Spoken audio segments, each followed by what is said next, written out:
Om Swastiastu. Assalamualaikum warahmatullahi wabarakatuh. Salam sejahtera bagi kita semua. Kami dari kelompok 10 yang terdiri dari saya sendiri, Putu Arsya Semayanti, dengan kedua teman saya, Nikade Dwi Darmayani dan Putu Adiputra Wibawa, akan memaparkan materi tentang industrialisasi pendidikan. Industrialisasi pendidikan terdiri dari 3, yaitu yang pertama pendidikan sebagai investasi, yang kedua pemasaran jasa pendidikan, dan ketiga manajemen pengelola jasa pendidikan. Materi pendidikan sebagai investasi akan dijelaskan oleh teman saya yaitu Dwi Darmayani. Baik, terima kasih atas kesempatannya. Di sini saya akan melanjutkan presentasi dari rekan saya, yaitu mengenai pendidikan sebagai investasi. Pendidikan adalah sebuah investasi yang telah berkembang secara pesat dan semakin diyakini oleh negara bahwa pembangunan sektor pendidikan merupakan syarat atau kunci dari pertumbuhan sektor lainnya. Pendidikan sebagai investasi terdiri dari 3 alasan beserta 3 fungsi. Baik, selanjutnya di sini saya juga akan menjelaskan mengenai pendidikan sebagai investasi. Pendidikan sebagai investasi terdiri dari 3 alasan investasi jangka panjang, yaitu yang pertama adalah pendidikan adalah alat bagi perkembangan suatu ekonomi yang tidak hanya sekedar untuk pertumbuhan ekonomi tersebut. Contohnya misalnya fungsi teknis ekonomis, baik itu secara tatanan individual maupun tatanan global. Yang kedua yaitu suatu investasi pendidikan memberikan banyak sekali nilai balik yang lebih tinggi daripada suatu investasi fisik di bidang lainnya.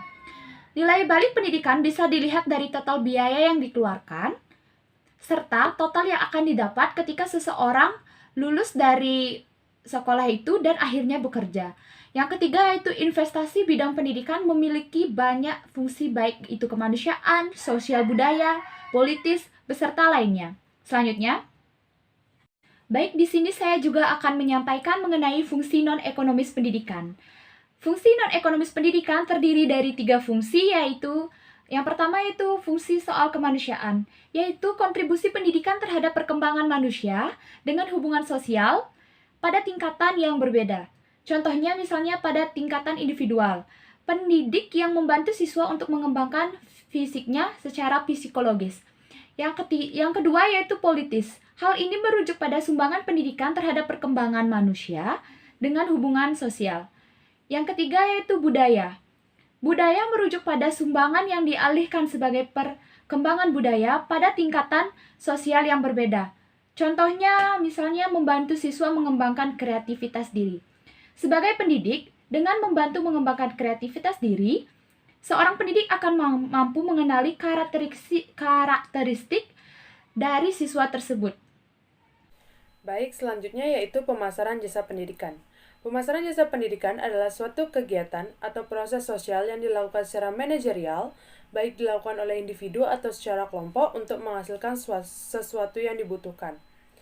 Fungsi pemasaran jasa pendidikan termasuk bagian dari teknik pemasaran yang bertujuan untuk mencapai hasil yang lebih baik dibandingkan dengan teknik pemasaran yang tidak dapat mencapai target jumlah siswa atau pengguna jasa pendidikan yang diinginkan. Selanjutnya, pemasaran jasa pendidikan memiliki 4 konsep, yaitu yang pertama, konsep produksi, yaitu konsep ini menyatakan bahwa menyukai produk yang tersedia dan selaras dengan kemampuan mereka. Yang kedua, konsep produk atau jasa, berpegang teguh bahwa konsumen atau pemakai jasa pendidikan akan menyayangi serta lebih memperhatikan ataupun perhatian terhadap jasa yang ditawarkan. Yang ketiga, konsep penjualan. Konsep ini menyatakan bahwa konsumen tidak akan membeli serta mencoba jasa yang ditawarkan. Yang keempat yaitu konsep pemasaran masyarakat. Konsep ini menyatakan bahwa tugas sebuah organisasi adalah menentukan kebutuhan, keinginan, dan minat pasar sasaran. Materi selanjutnya akan dilanjutkan oleh teman saya yaitu Putu Adiputra Wibawa. Om Swastiastu, perkenalkan nama saya Putu Adiputra Wibawa, NIM 2117011043. Jadi di sini saya akan mempresentasikan mengenai manajemen pengelolaan jasa pendidikan. Manajemen adalah proses perencanaan, organisasian, dan pengendalian kegiatan anggota organisasi untuk mencapai suatu tujuan bersama. Untuk mencapai tujuan tersebut, kita memerlukan yang namanya perencanaan. Perencanaan merupakan kegiatan pertama yang harus dilakukan. Rencana juga merupakan serangkaian keputusan yang menjadi pedoman pelaksanaan kegiatan di masa yang akan datang. Rencana yang baik hendaknya diarahkan kepada tujuan dan rencana yang secara jelas, mengemukakan apa sih yang kita raih, mengapa hal tersebut dilakukan, bagaimana cara melaksanakannya, kapan dilaksanakan, dan siapa yang akan melaksanakan. Saat membuat rencana, kita selalu dihadapkan pada analisis terkait dengan apa yang harus dilakukan. Oleh karena itu, rencana sering disebut strategi. Dalam pelaksanaannya, lingkungan akan berkali-kali berubah dan berbeda dengan rencana yang telah kita buat. Pelaksanaan strategi atau rencana ini sering disebut dengan taktik atau teknologi, karena konsep strategi atau rencana berlaku pada lingkungan di mana strategi itu diimplementasikan. Pertama-tama, kita harus mendirikan sebuah yayasan dan berkomitmen untuk melaksanakan atau melakukan semua kegiatan agar bisa manajemen pengelolaan jasa pendidikan dengan baik. Tahap selanjutnya setelah pendirian yayasan adalah membentuk panitia yang akan menangani pembangunan gedung atau fasilitas sekolah tersebut. Dengan membentuk panitia pembangunan sekolah, yayasan dapat bekerja sama dengan yayasan yang lain yang memiliki tujuan yang sama. Lalu, pendanaan. Untuk mengatasi kekurangan dana jika hal ini terjadi, maka pemimpin yayasan akan menyampaikan usulan atau pembuatan proposal pembangunan fasilitas sekolah, antara lain menjelaskan gagasan pendirian yayasan, kerangka sejarah, platform kelembagaan, visi dan misi, tujuan, sekretariat, kegiatan atau bentuk komersial, manajemen, fasilitas sendiri, gambaran umum kegiatan dan sejarah pembangunan fasilitas sekolah. Lalu lokasi. Mempertimbangkan bahwa jika kita memilih lokasi bangunan yang akan dibangun, kita akan menghadapi banyak kendala, sehingga pemilihan lokasi pembangunan ini menjadi sangat penting. Kami menganalisis mengenai dampak lingkungan, kondisi masyarakat, kondisi geografis, lingkungan, dan banyak kendala lain yang akan kami hadapi, sehingga kami perlu berhati-hati dalam membentukkan lokasi ini. Lalu pembangunan gedung. Setelah memilih lokasi, dana dan fasilitas sekolah sudah siap. Pembangunan ini meliputi pembangunan fisik sekolah untuk menetapkan ruang lingkup sekolah.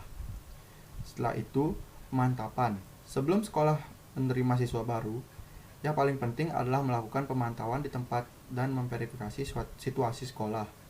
Khawatir jika siswa baru diterima, gedung sekolah tidak siap atau tidak siap untuk mengikuti proses mengajar.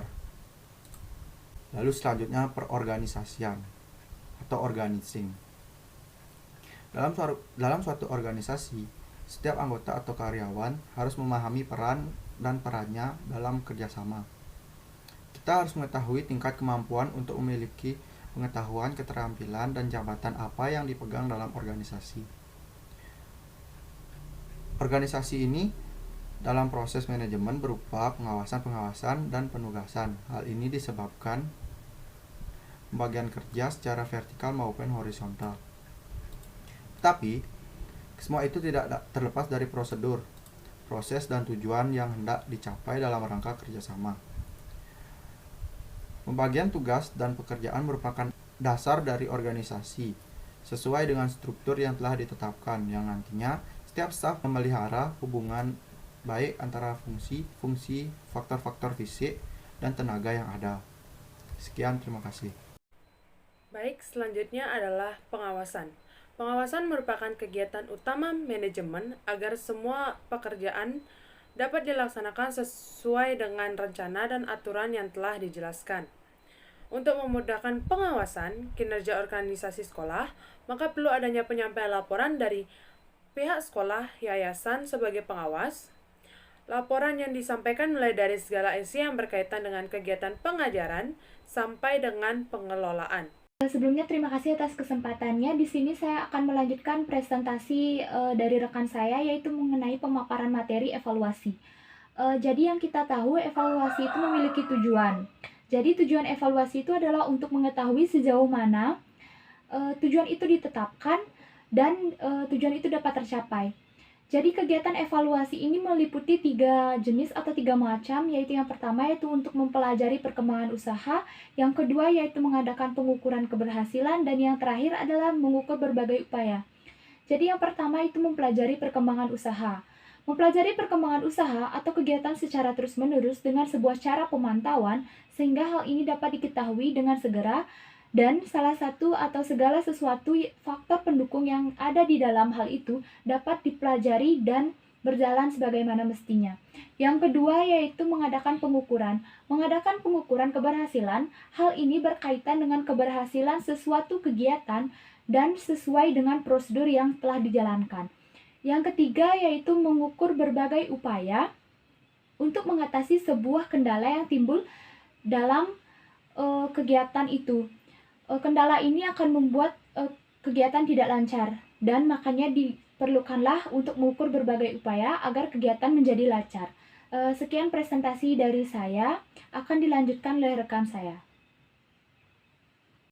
Baik, sekian dari pemaparan materi yang telah kami sampaikan. Apabila ada salah kata, kami mohon maaf. Akhir kata kami ucapkan terima kasih. Om Santi Santi Santi Om.